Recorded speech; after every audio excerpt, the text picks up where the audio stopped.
بزرگوں، دوستوں، ملت اسلامیہ کے نوجوانوں، اسلامی ماؤں اور بہنوں، اللہ رب العالمین نے ہم انسانوں کو پیدا کرنے کے بعد یوں ہی الٹپ انداز میں زندگی گزارنے کے لیے چھوڑ نہیں دیا، بلکہ اس نے زندگی گزارنے کا سلیقہ، زندگی گزارنے کا طریقہ، زندگی گزارنے کا رنگ ڈھنگ سکھلانے کے لیے قرآن کریم بھی نازل کیا اور اپنے رسولوں کا سلسلہ بھی جاری کیا۔ قرآن کریم لے کر اس کائنات کے امام محمد عربی صلی اللہ تعالیٰ علیہ وآلہ وسلم آئے اور انہوں نے قرآن کریم کا عملی نمونہ اپنی زندگی کے ذریعے اپنی امت کے سامنے پیش کیا۔ انسانی زندگی کا ایک اہم معاملہ بچوں کی تربیت، گھر والوں کی تربیت اور نئی نسل کی تربیت بھی ہے۔ اللہ رب العالمین نے اس کی جانب توجہ دلاتے ہوئے فرمایا کہ اے ایمان والو، اپنے آپ کو بھی اور اپنے اہل و عیال کو بھی جہنم کی اس آگ سے بچاؤ جس کا ایندھن انسان بنائے جائیں گے اور پتھر، اور جس کی نگرانی، جس کی چوکیداری پر ایسے فرشتے مسلط کیے گئے ہوں گے جو سخت ہوں گے اور نہایت بھدی شکل کے ہوں گے، یعنی ڈراؤنی شکل کے ہوں گے، غلاظ شداد، اور ان کی خوبی یہ ہوگی کہ لا یعصون اللہ ما امرہم، اللہ جو کچھ حکم دے گا اس میں رشوت لے کر کے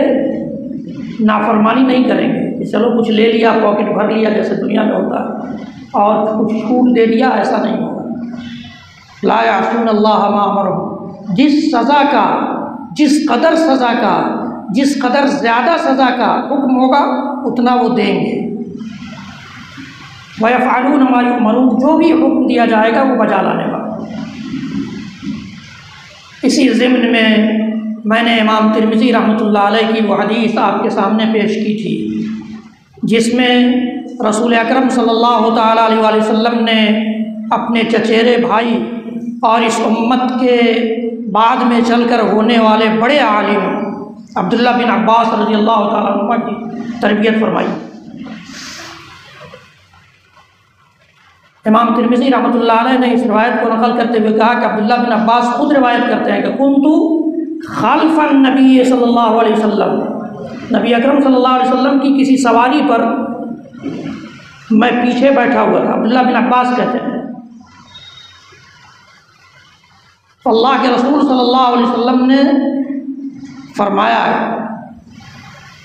یعنی سکھلانے کے لیے آپ نے اپنی سواری پر بیٹھے ہوئے بچے کے لیے اس وقت کا انتخاب کیا، یعنی آپ سواری پر سوار ہیں، کہیں جا رہے ہیں، کسی سفر پر ہیں، اس وقت بچوں کے ذہن میں جو بات آپ ڈالیں گے، گویا اللہ کے رسول صلی اللہ علیہ وسلم نے یہ ہمیں بتلایا کہ اس وقت بچوں کے ذہن میں ڈالی گئی بات ہمیشہ کے لیے نقش کر جاتی ہے، گھر کر جاتی ہے۔ اسی لیے اللہ کے رسول صلی اللہ علیہ وسلم نے عبداللہ بن عباس رضی اللہ تعالیٰ عنہ کے ذہن میں عقیدے کے کچھ مسائل، توحید کے کچھ مسائل، اللہ رب العالمین کے حقوق کے تئیں کچھ مسائل بیان کر کے ان کے عقیدہ کو مضبوط فرمایا۔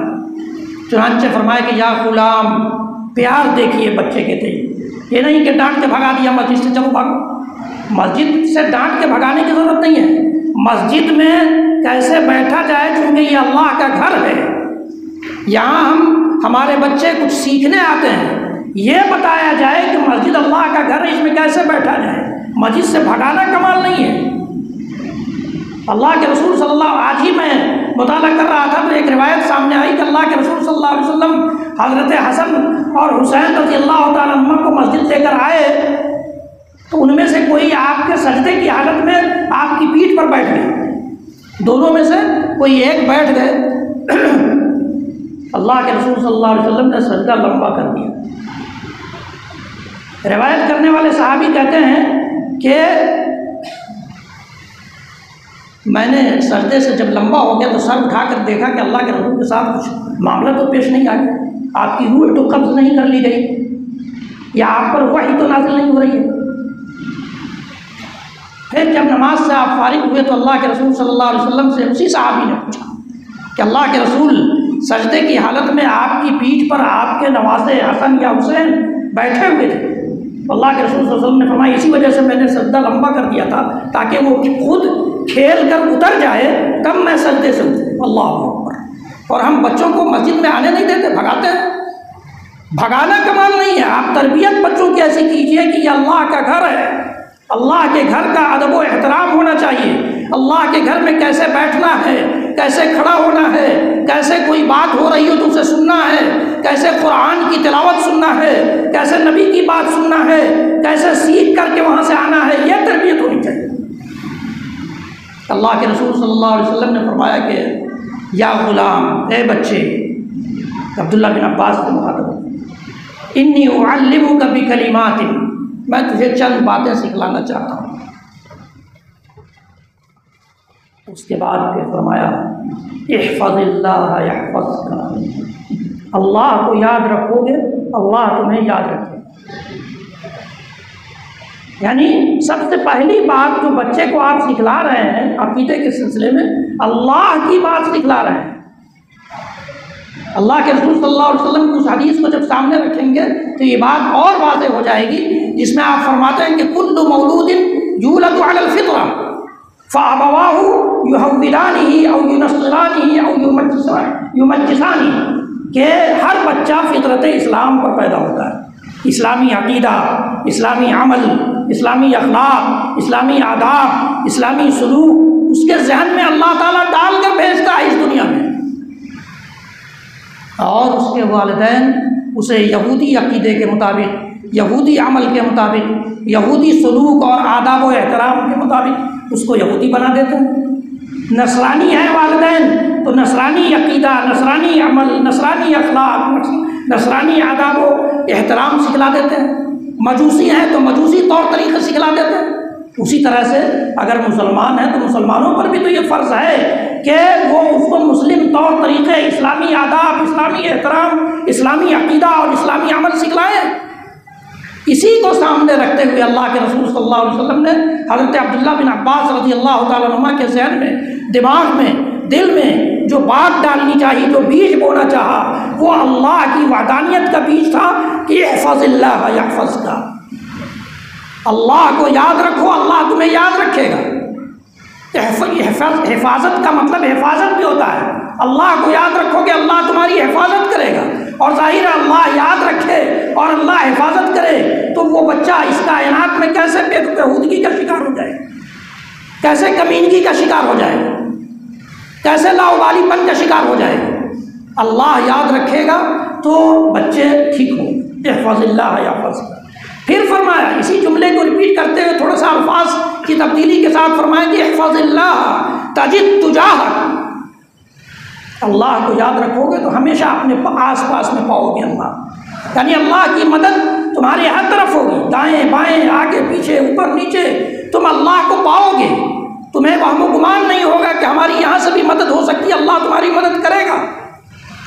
تمہیں یہ وہم و گمان نہیں ہوگا کہ تمہیں یہاں سے تعلیم حاصل ہو سکتی ہے، یہاں سے علم و ہنر مل سکتا ہے، یہاں سے رزق مل سکتا ہے، یہاں سے کچھ سیکھنے کو مل سکتا ہے، یہاں سے کچھ سکھلانے کو مل سکتا ہے۔ اللہ تعالیٰ کی مدد تمہارے شامل حال ہوگی اور تم ایسا کر پاؤ گے۔ احفظ اللہ تجد تجاہک، بچے کو سکھلا رہے ہیں اللہ کے رسول۔ ہم بچوں کو چھوڑ دیتے ہیں، بچہ ہے بڑا ہوگا تو سیکھ لے، وہ بچہ یہاں تک کہ 25 سال 30 سال تک وہ بچہ ہی رہ جاتا ہے، اور پھر جو سیکھتا ہے وہ ہم دیکھتے ہیں، کہ جو سیکھ رہے ہیں وہ بھی ہم دیکھتے ہیں۔ احفظ اللہ تجد تجاہک، اور پھر فرمایا اذا سألت فاسأل اللہ واذا استعنت فاستعن باللہ، فرمایا کہ جب تجھے کچھ مانگنا ہو، سوال کرنا ہو، تو اللہ سے سوال کرو، اللہ سے سوال کرو۔ اسأل اللہ وانتم موقنون بالاجابہ، اللہ کے رسول صلی اللہ علیہ وسلم نے ابن ماجہ کی ایک روایت کے مطابق فرمایا کہ اللہ سے سوال کرو اس حال میں کہ تمہارا یقین ہو اس بات پر کہ اللہ قبول کرے گا۔ آپ سوچئے کہ کس طرح سے سوال کریں گے تو قبول کرے گا؟ امام صاحب نے الحمدللہ رب العالمین لا الہ الا اللہ کر لیا، دعا ہو گئی، اسی طرح سے قبول کرے گا؟ جو دعا کے آداب ہیں، جو دعا کے احترام ہیں، اس لیے کہ دعا خود ایک عبادت ہے۔ اللہ کے نبی صلی اللہ علیہ وسلم نے ایک حدیث گرامی جسے امام ترمذی رحمۃ اللہ علیہ نے اپنے سنن میں روایت کیا ہے، فرمایا کہ دعا هو العبادہ، دعا عبادت ہے، اور دعا کی عبادت کا طریقہ خود رسول اکرم صلی اللہ علیہ وسلم نے فرماتے ہوئے فرمایا کہ پہلے اللہ کی تعریف کی جائے، پھر مجھ پر درود و سلام بھیجا جائے، پھر اپنے گناہوں کا اعتراف اپنے رب کے سامنے کیا جائے، پھر اپنی ضرورتوں کی درخواست کی جائے، پھر مجھ پر درود بھیجتے ہوئے اللہ کی تعریف کرتے ہوئے دعا ختم کی جائے۔ بتائیے کہاں اس طرح کی دعا ہوتی ہے؟ کس کو اس کی فکر ہے؟ رسم بنا لیا کہ نہیں ہم لوگوں نے دعا عبادت تھی، اس کو ہم نے رسم بنا لیا، اس لیے اس کی روح ختم ہو گئی۔ اللہ کے نبی صلی اللہ علیہ وسلم نے فرمایا اسألوا اللہ وانتم موقنون بالاجابہ،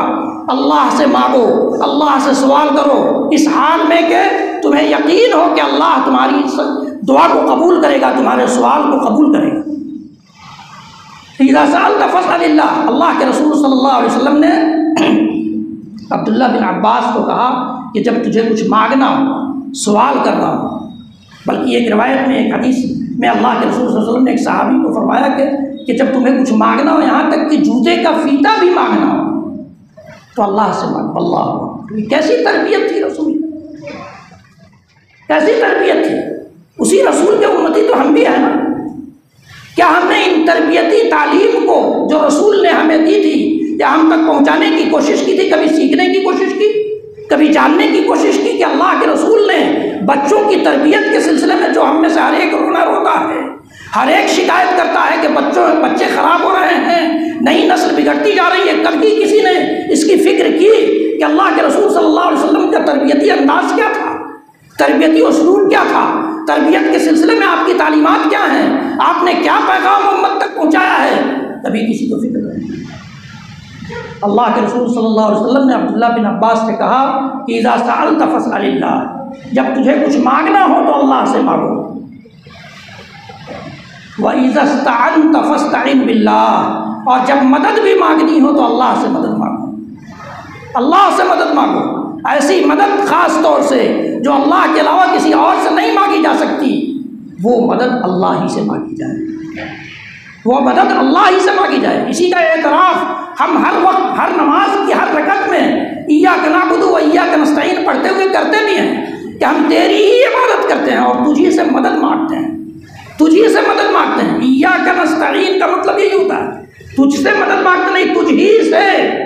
عربی گرامر کے مطابق اس جملے کا ترجمہ ہوتا ہے کہ تجھ ہی سے، گرامر یہ تجھ ہی سے مدد طلب کرتے ہیں، مدد مانگتے ہیں۔ تو اللہ سے مدد طلب کی جائے، یہ اللہ کے رسول بچے کو سکھلا رہے ہیں، بڑے کو نہیں،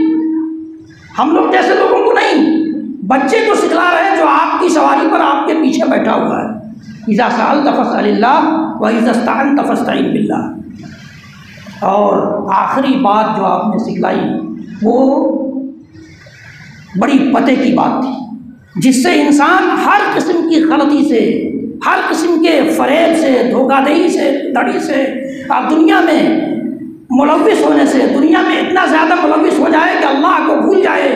اور شریعت کو بھول جائے، شریعت کی تعلیمات کو ٹھکرا دے، پامال کر دے، ان ساری چیزوں سے بچ سکتا ہے۔ اللہ کے رسول صلی اللہ علیہ وسلم بچپن میں عبداللہ بن عباس کے ذہن میں، دل و دماغ میں یہ بات ڈالتے ہوئے فرماتے ہیں وَعْلَمْ، یعنی آپ بات کرتے ہوئے آ رہے تھے پھر بھی کہہ رہے ہیں وَعْلَمْ، اور جان لو، یعنی اس بات کو اور غور سے سنو، اس پر اور زیادہ توجہ دو۔ کیا؟ ان الامۃ لو اجتمعت علی ان ينفعوک بشیء، پوری امت، پوری انسانیت، سارے کے سارے انسان اس بات پر جمع ہو جائیں، اس بات کے لیے جمع ہو جائیں، اکٹھا ہو جائیں کہ عبداللہ سے بات ہو رہی تھی، عبداللہ بن عباس، عبداللہ کو فائدہ پہنچائیں، اجتماعت الامت علی ان ینفعوک بشیء، کسی ایک چیز کے ذریعے فائدہ پہنچائے، یعنی بہت زیادہ مال و دولت نہیں، کسی ایک چیز کا فائدہ۔ اللہ کے رسول کے بولنے کا اور الفاظ پر دھیان دیجیے تو اس کا انداز پتہ چلے گا۔ کسی ایک چیز کے ذریعے، کسی ایک فائدے کے لیے ساری انسانیت جمع ہو جائے۔ فرمایا لم ينفعوک الا بشیء ما کتبہ اللہ لک، وہ ساری انسانیت مل کر کے بھی اسی فائدے کو تم تک پہنچا سکتی ہے جسے اللہ نے تمہارے لیے لکھ دیا ہے۔ تو اب فائدہ اٹھانے کے لیے جتنے غلط طریقے دنیا میں استعمال کیے جا سکتے اس سے آدمی رک جائے گا۔ اگر یہ بات ہمارے دل و دماغ میں گھر کر گئی، رسول کی بات، حدیث کی بات، تو اب جتنے غلط طریقے ہم فائدہ اٹھانے کے لیے دنیا کے اختیار کریں گے اس سے ہم رک جائیں گے نہیں۔ ہمارے رسول نے تو یہ کہا ہے کہ اللہ تعالیٰ نے اگر ایک چیز کا فائدہ بھی تمہارے لیے لکھ دیا ہوگا تو اتنا ہی پہنچے گا، اس سے زیادہ نہیں پہنچے گا۔ اور پھر فرمایا وَاعْلَمْ أَنَّ الْأُمَّةَ لَوِ اجْتَمَعَتْ عَلَىٰ أَن يَضُرُّوكَ بِشَيْءٍ، اور یہ بھی جان لو کہ ساری انسانیت کوئی ایک نقصان پہنچانا چاہے، سب اکٹھا ہو کر کے، سارا سماج اکٹھا ہو جائے کسی ایک آدمی کے خلاف اور اس کو کوئی ایک نقصان پہنچانا چاہے، فرمایا اللہ کے رسول نے لَن يَضُرُّوكَ بِشَيْءٍ إِلَّا مَا كَتَبَهُ اللَّهُ عَلَيْكَ، سوائے اس نقصان کے جو اللہ نے تمہارے لیے لکھ دیا ہے، اس کچھ بھی نقصان نہیں کر سکتے۔ جفت الاقلام رفعت الاقلام و جفت الصحف، اللہ کے رسول صلی اللہ علیہ وسلم نے فرمایا کہ اب قلم اٹھا لیا گیا ہے، تقدیر لکھ ڈالی گئی ہے، صحیفہ بند کر دیا گیا ہے، تمہاری تقدیر کا رجسٹر بند ہو چکا ہے۔ اس لیے اللہ نے جو تمہارے لیے فائدہ لکھ دیا ہوگا اس کو ساری انسانیت مل کر ٹال نہیں سکتی، اور اللہ نے جو نقصان لکھ دیا ہوگا وہ ساری انسانیت مل کر کے اسے بھی ٹال نہیں سکتی۔ یہ اللہ کے رسول صلی اللہ علیہ وسلم نے اپنے چچیرے بھائی کو بچپن میں اپنی سواری پر بیٹھے ہوئے سفر کرتے ہوئے یہ سکھلایا، جس سے پتہ چلتا ہے کہ بچپن ہی میں اپنے بچوں میں ہم کیا کون سی تعلیم ڈالیں، کیا سکھلائیں بچوں کو، اللہ کا حق کیا ہے، رسول اللہ کا حق کیا ہے، اور والدین کے حقوق کیا ہیں، گھر والوں کے حقوق کیا ہیں، بڑوں کے حقوق کیا ہیں، چھوٹوں کے حقوق کیا ہیں۔ یہ بچپن میں ہم اپنے بچوں کے ذہن میں جب ان کا دماغ، ان کا دل بالکل سادہ پیپر کی طرح سے، بلینک پیپر کی طرح سے ہوتا ہے، اس پہ لکھ دیں گے، ان کی زندگی کے لیے وہ ایک پتھر ثابت ہوگا۔ انشاءاللہ العزیز اس سلسلے میں نبی اکرم صلی اللہ علیہ وسلم کی اور احادیث کی روشنی میں آئندہ جمعوں میں گفتگو ہوگی۔